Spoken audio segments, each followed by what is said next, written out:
उद्यापासून हिवाळी अधिवेशनाला सुरुवात होणार आहे। जवळपास 16 विधेयकं मांडली जाणार असल्याचं कळतंय।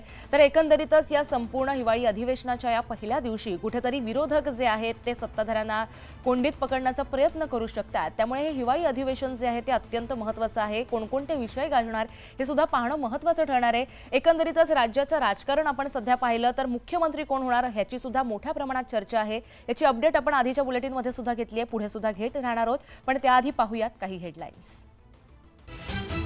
हेडलाइन्स प्रायोजक राजयोग पेंट्स, आनंद तुमचा, रंग आमचा। महायुतीच्या मंत्रिमंडळाचा फॉर्म्युला ठरला। भाजपला 23 ते 26 तर शिवसेनेला 9 ते 11, राष्ट्रवादीला 8 ते 9 मंत्रिपद मिळणार।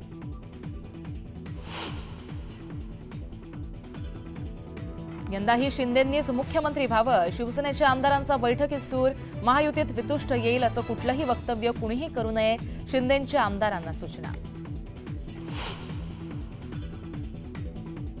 महायुतीच्या नेत्यांची दिल्लीत बैठक होण्याची शक्यता। नव्या सरकारमध्ये एक मुख्यमंत्री 2 उपमुख्यमंत्री फॉर्म्युला ठरल्याची सूत्रांची माहिती।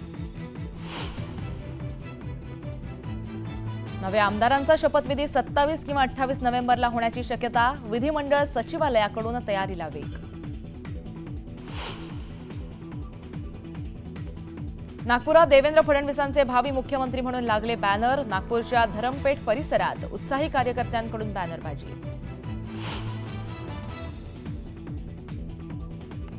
शिवसेनेच्या गटनेतेपदी एकनाथ शिंदेंची निवड। आमदारांनी सर्वानुमते केला ठराव मंजूर।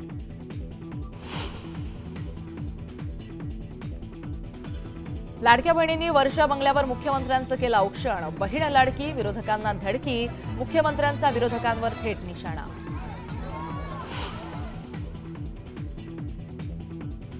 उद्धव ठाकरेंनी मातोश्रीवर बोलावली नवनिर्वाचित आमदारांची बैठक। तर शिवतीर्थावर राज ठाकरेंनी बोलावली मनसे नेत्यांची बैठक। पालिका निवडणुकीबाबत चर्चा होण्याची शक्यता। आजपासून संसदेचं हिवाळी अधिवेशन। विरोधक सरकारची कोंडी करण्याच्या तयारीत। अधिवेशनामध्ये 16 विधेयकं मांडणार।